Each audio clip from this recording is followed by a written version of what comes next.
talking, I don't sweat that. If they don't trust me either, I respect that. But she be down the ride, oh, I bet that. Ooh. Good morning, good afternoon, good evening. My name is JH. How y'all doing, Postal family? Is everybody good? Is everybody cool? Are you clean? Are you crisp? Are you feeling, what's the word? Irie. Are you feeling irie today? Let's talk. Article with opinion pieces. They're destroying the Postal Service. USPS workers, this is you guys. This is you. Speaks out on the restructuring program, wage cuts, and electronic monitoring. This is all of you. This is your opinions. If you work at the USPS, we about to talk what you already want to say. A rural carrier. First, to clarify something, the article said the president doesn't appoint the postmaster general, nor can he remove him. So you guys stop it. Only the governing board can do this. The postmaster general, Louis DeJoy, calls his plan delivering for America. In reality, he's destroying the postal service. I've worked as a rural carrier for more than 2 decades, and I've never seen such a mass exodus of highly capable long-term carriers. Some were able to retire as they had age and time in. Others just decided it wasn't worth it. Told y'all that was gonna happen. What I'm trying to say is I'm staying my last few years, but it's difficult. What other company just decides to think you're making too much money and just takes it out of your pay? We can't keep new hires. They find out how hard the work is and that they sometimes have to do 2 routes in a day, sometimes 9 days straight. A certain craft store starts their new hires at the same pay, benefits, and have Sundays off, and the work indoors. No one wants to work at a company whose CEO steals from them, who makes $305,000 a year plus bonuses. Again, this is an opinion piece. What y'all think? A city carrier from Florida. I'm a letter carrier. At my office, there is no respect. The supervisor does not communicate well enough for carriers to understand what we are supposed to do. They tell us when it's hot to take air condition and hydration stops, but we're getting trouble for sitting even for a little while. I try to never call off, but working 2 to 3 routes a day, it takes a toll on me. I've suffered from heat exhaustion several times. I tried speaking with a supervisor to try to move to different departments, but no one seems like they're giving me a truthful answer. So I'm deciding to move on from the post office.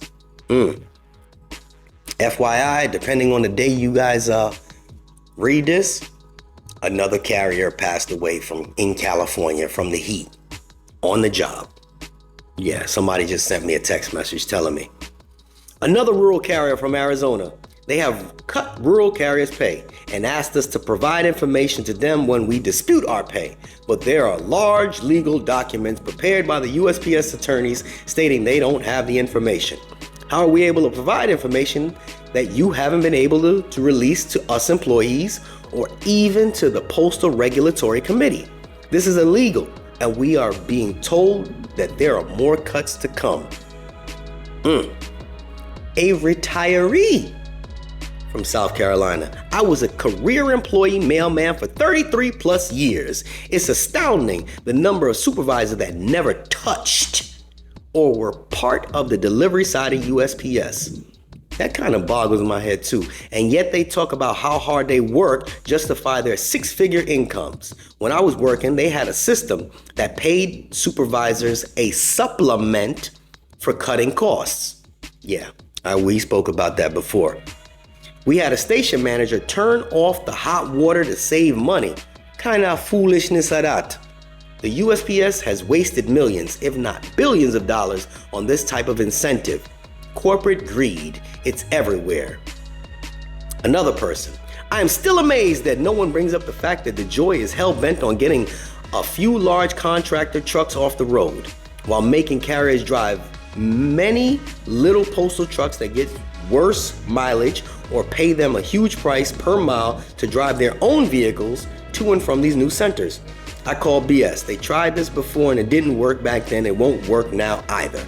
DeJoy won't tell the details because he knows he can be proven wrong before it's too late. He already very wrong about his cost profit plan for the year because he doesn't really know what he's doing. Didn't see it coming and won't in the future either. He is too used to telling people blindly to do things in public sector than bailing when it doesn't work. From Connecticut, shouldn't USPS be at least par with the private sector? Take a look at UPS's new contract. Drivers max out in 5 years versus 13 and a half for USPS. It used to be honorable to work at USPS. Now it's embarrassing. Employees shouldn't have to look for other jobs to either replace or supplement USPS to make a living wage. I agree with that. What y'all think? From Louisiana, we need a new union. I'm gonna shut up. I work hard like everyone else, and yet I make so much lower than other carriers. They've taken away our overtime and ability to make good money. The expectations, especially in the heat, are difficult to meet. Every single day is depressing, and management treats us like cattle. This is not the place to make a career like it used to be. And let me not forget, the union does not take care of us. Complaints are ignored, and union reps nearly always side with management.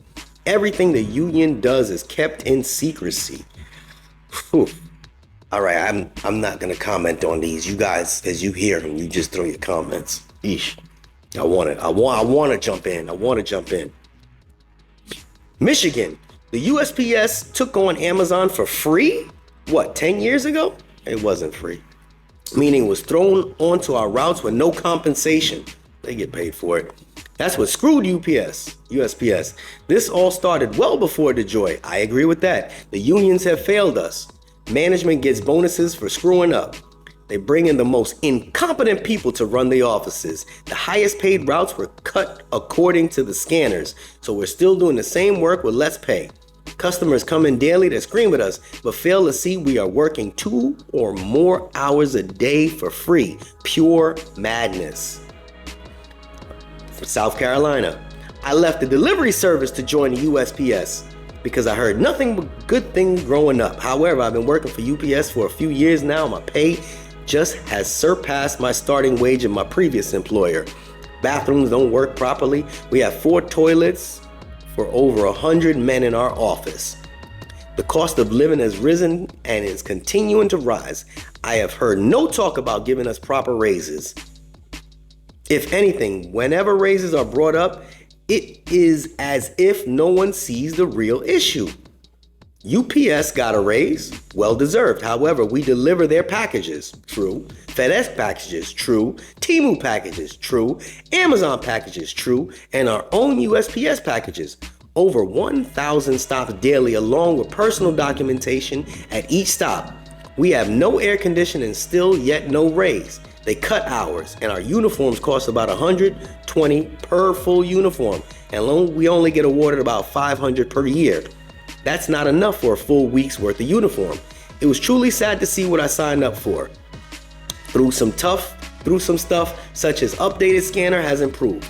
I'm not sure anything else has. Headquarters wants to work us like dogs for minimal pay, and the best way to lose good employees for mediocre ones. People say, why stick around? I truly enjoy my job and my coworkers. It's just the ones in charge that need to do what's right for the USPS. Man, that was a lot. What do y'all think? Those are a lot of comments there. Yeah? Yeah? Yeah? What do you guys think about that? Possible? No? Maybe? Again, I'm trying to kind of be in the middle of all of this. But I think that us speaking and writing and doing this stuff is great. You guys express your opinions, it's great. You leave comments, it's great. But this place won't run without any of you. So if you guys do not step into your union halls, one person wrote the other day, if 100 of you guys showed up to a union meeting one day, they'd have no choice but to listen. And I totally agree. It's up to you. Anybody that can hear this voice, it ain't a pretty voice, but it's up to you to really start doing what you need to do to help implement this change. I could sit here and tell you all the information in the world, and it does no justice. It just gives you information if you're not willing to put your best foot forward and make this information work for you. Does that make any sense? Or am I just babbling? I babble a lot. That's okay. It's my channel. You ain't got to watch it. This is JH, and I'm out. Unexpected expenses stressing you out? Get the money you need now with Loans for Feds, a program designed specifically for federal employees. Bad credit is not a problem. Application is fast and easy with same-day approvals. Apply now.